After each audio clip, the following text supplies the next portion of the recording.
listening to Houston Real Estate Radio. I'm your host, Shanna Register, and we're having a lot of fun this weekend.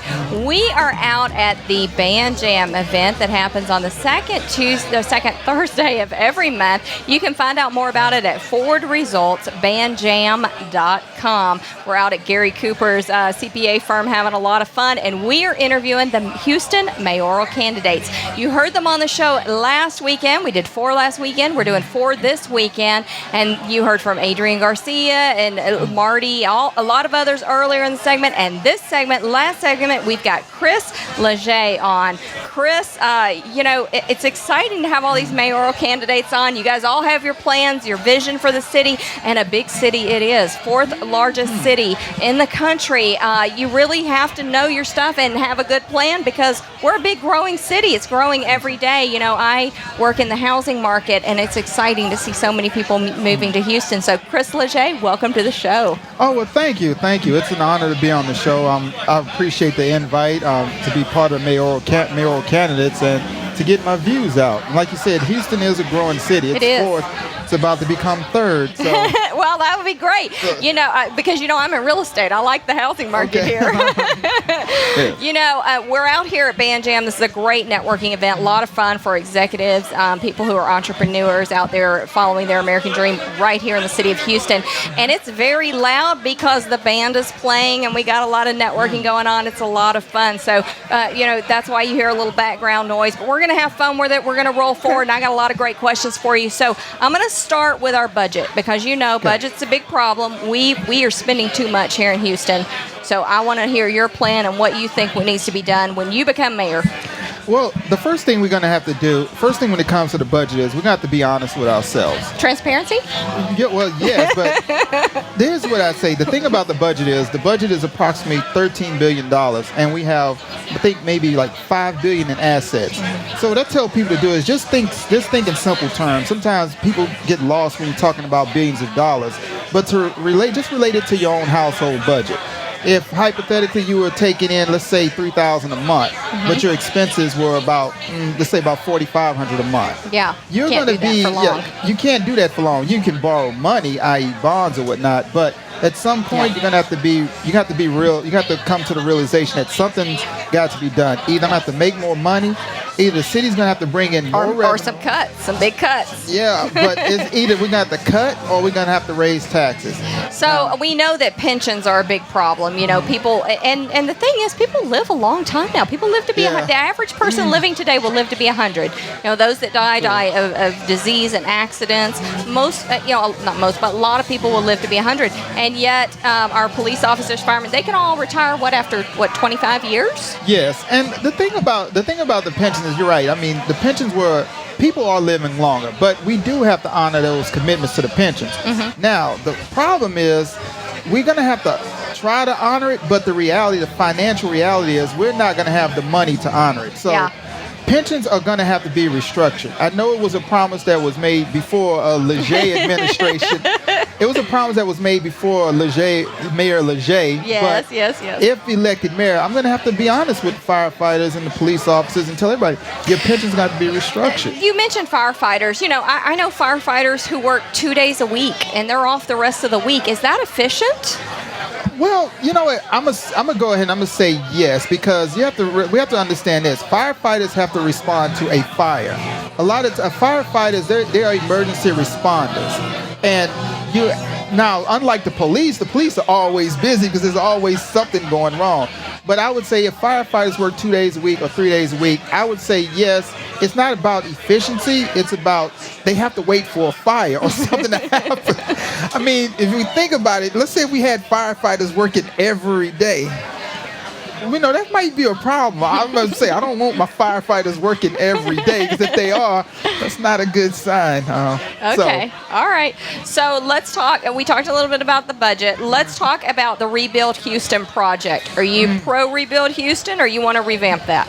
We definitely have to revamp that, because the thing about it is Rebuild Houston took in I think about $500 million in tax revenue, and about $30 million of that went to salaries and admin costs. And a few weeks ago, thanks to all the flooding, it's like Rebuild Houston. It's like, rebuild what? The streets are still flooded. So Yeah. It's a good idea. It sounds good, but it definitely has to be You don't think it revamped. worked? No, it's not. No.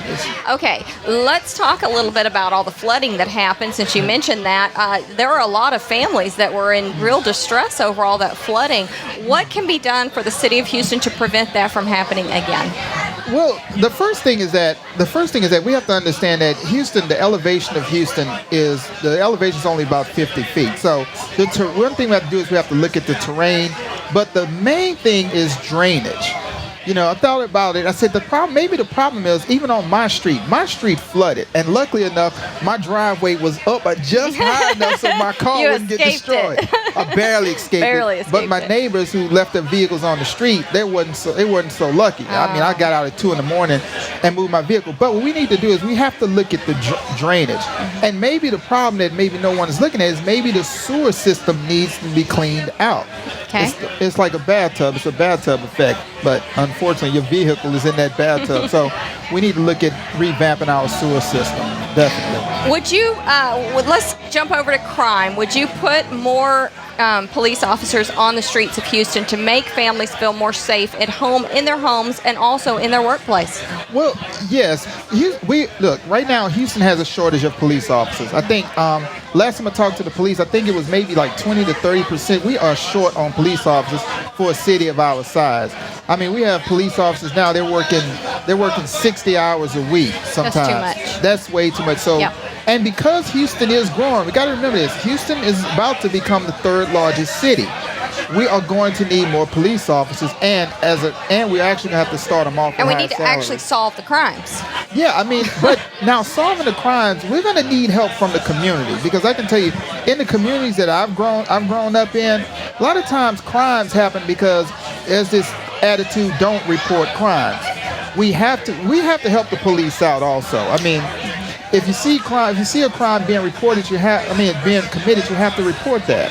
So tell me a little bit about your background, what you've done to get prepared for this seat as a mayoral candidate. Well, here's the thing. I'm a father of 3. I have 3 wonderful kids. Good. Xavier, Yasmin, and Zachary, X, Y, and Z. Go ahead and say hello to them, because they're listening. X, Y, and Z. They probably listen to this. But what I did was I was in the military. I was called upon to active duty after 9/11. Served on active duty for about 8 years. Okay. Went into logistics, so I have a logistics background. Went into aviation and field artillery, which was phased out. So, but what I did was, after I got out the military, one thing I learned about the military is how to organize, how to come up with some type of structure, put a plan in action. And then after the military, I went into radio. I was doing a radio show on, can I say the station? Yeah. On 90.1 FM KPFT. Okay. So once I did the show, we used to talk a lot about politics and issues, interviewing different candidates. And I realized I should run for office. I would love to run for office, educate myself on the issues, and come up with a plan to solve it. So, well, I'm glad you got a plan together. We need a good plan in Houston. That's one of the things Houston needs. We need a plan. We're waiting on the general plan to roll out. We need a plan. Every big city, you got to have plans in place for everything. And I think that I applaud you for what you're doing. I know running for mayor is not an easy thing. Yeah, I mean, hey, if I tell everybody, hey, if I'm gonna run, you swing for the fence. It say swing for the fence, but that's right. That's right. It's like, hey, it's a lot of work. Yeah. It's way.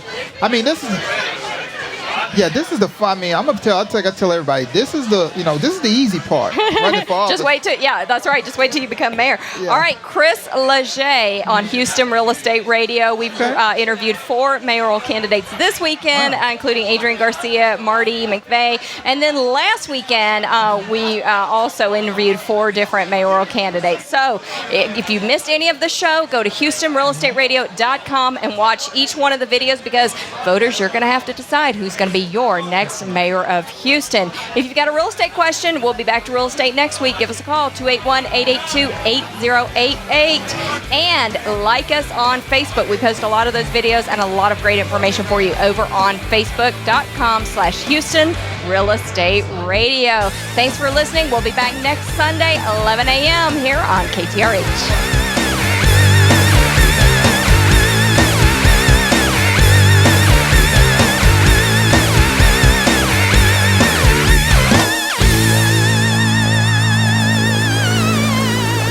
People often find themselves in need of storage and moving, but don't want the hassle and stress. Sound familiar? Well, at Zippy Shell, we make storage and moving easy. Zippy Shell will deliver a storage container to your home or business. You load it at your leisure, and we'll take it to one of our safe, convenient storage facilities, or ship it to your final destination. We treat your stuff like it's our stuff, because we understand you're not just giving us your belongings, you're giving us your trust. Zippy Shell.